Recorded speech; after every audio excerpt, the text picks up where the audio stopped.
हे viewers, कैसे सब लोग। आई होप कि आप इंजॉय होंगे। तो मून नाइट का तीसरा एपिसोड आ चुका है, उसके बारे में थोड़ा बहुत जानेंगे और कैसा है ये एपिसोड उसके बारे में भी। देखो, ये एपिसोड है ना, शुरुआत में तो अच्छा नहीं लगता, लेकिन जैसे जैसे ये आगे बढ़ता है एंड तक आता है तो बहुत ही अच्छा लगने लगता है। और पिछले दो एपिसोड देखने के बाद मेरे दिमाग में, मेरी खुरापाती दिमाग में एक चीज तो आ ही गई। मार्वल वाले क्या वीएफएक्स के लिए पैसे नहीं बचा रहे? और नहीं, क्योंकि एंड आते आते हमें बहुत ही अच्छा सिनेमेटिक चीज हम देखने को मिलती है और दिल को सुकून भी। इसके साथ साथ एक और चीज कर दो, सुकून भरी चीजों से सब्सक्राइब कर दो। खैर, इस एपिसोड में कुछ तो निराशा हासिल हुई, लेकिन कुछ कुछ बहुत ही अच्छी लगी। और इस एपिसोड नहीं एपिसोड में पूरे सीजन में कह रहा हूँ कि ऑस्कर आइजैक की एक्टिंग बहुत ही गजब, बहुत ही लिटरली बहुत ही गजब। एपिसोड की शुरुआत वहीं से होती है जो पिछला एपिसोड खत्म हुआ था, और मार्क खोजने भी जाता है कि कहाँ पर खुदाई हो रही है अमित की कब्र की, और उसके चलते चलते एक बंदे के पीछे पड़ जाता है, लेकिन वो मार देते हैं कुछ गुंडे लोग। यहीं पर पता चलता है मार्वल की घिनौनी और दिल दहलाने वाली बातें हैं। Over acting. फिर एक चीज तो पता चल ही जाती है कि मार्वल बच्चों को नहीं मारता।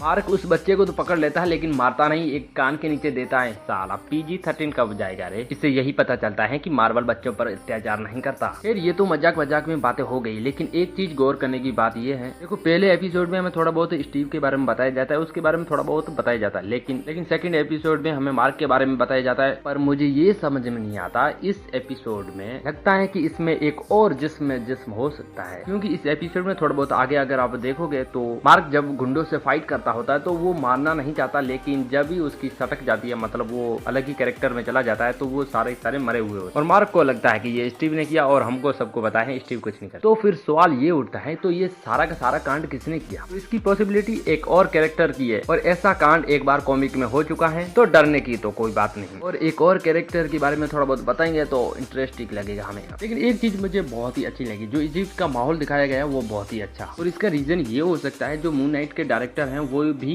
इजिप्ट के हैं, तो अपने देश का माहौल कैसे खराब कर सकते हैं? ये तो अच्छी बात है। और मुझे एक और शक पैदा करती है कि ये मार्वल सिनेमेटिक यूनिवर्स का ही है ना भाग। ऐसा क्यों पूछ रहा हूँ आपको पता है? क्योंकि जब कोनसू ग्रहण लगाता है सूर्य पर, तो बाकी वाले मार्वल वालों को नहीं पता चला कि ये क्या हो रहा है। पता क्यों नहीं चला? डॉक्टर स्ट्रेंज को तो पता चलना चाहिए। फिर इसका जवाब तो मेरे पास तो है नहीं, लेकिन आगे जाके हमें थोड़ा बहुत बताएं सीजन में, पॉसिबिलिटी तो है। लिटरली मैं एक बार और कहना चाहूंगा कि ऑस्कर आइजैक की एक्टिंग बहुत ही गजब। पता ही नहीं चलता कि वो मार्क है या फिर स्टीव है, ये कंफ्यूजिंग कर देता है। लेकिन चारों ओर से हाथ पैर मारने के बाद भी कुछ नहीं होता। कोनसू एक अटकलबाजी सोचता है कि गॉड को क्यों नहीं बुलाया जाएगा। फिर वो सूर्य पर ग्रहण लगाकर सारे के सारे गॉड्स को बुलाता है, मतलब एनियट ग्रुप को बुलाता है। लेकिन यहीं पर हमें ये पता चलता है कि कोनसू की कोई वैल्यू नहीं है, इसलिए नहीं जाता वो घर मार्क की रोटियों को तोड़ रहा है।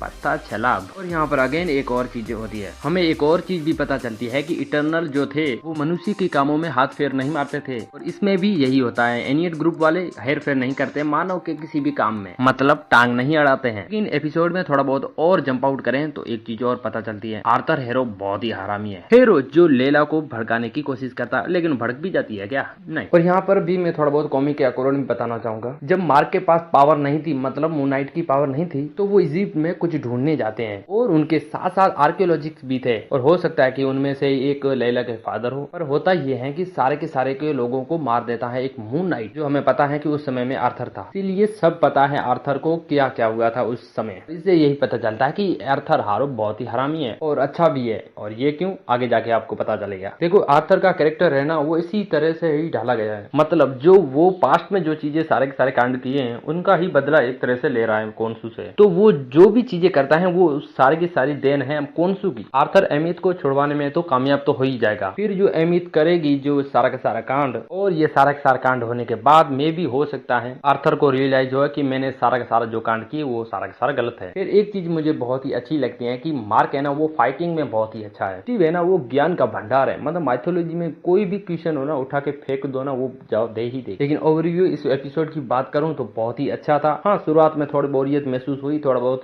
स्लो फील हुई, लेकिन एंड आते आते बहुत ही गजब। तो एक चीज और पता चलती है कि मार्वल वाले बहुत ही कंजूस है। 2 एपिसोड में कोई खर्चा नहीं किया, वीएफएक्स का कुछ भी नहीं किया, बस एक्टिंग और ड्रामा बताया गया, और वो भी अच्छा। लेकिन इस एपिसोड में एंड आते आते जो सितारों का समूह था घूमता हुआ, वो बहुत ही खतरनाक। फिर मैं भी इजाजत चाहूंगा इस चीज के लिए, मैं भी मैजिक करना चाहूंगा, और आपको मैजिक अगर देखना है तो सब्सक्राइब कर देना और शेयर भी कर देना। मिलते हैं अगली वीडियो में, तब तक के लिए जादूगर मून नाइट।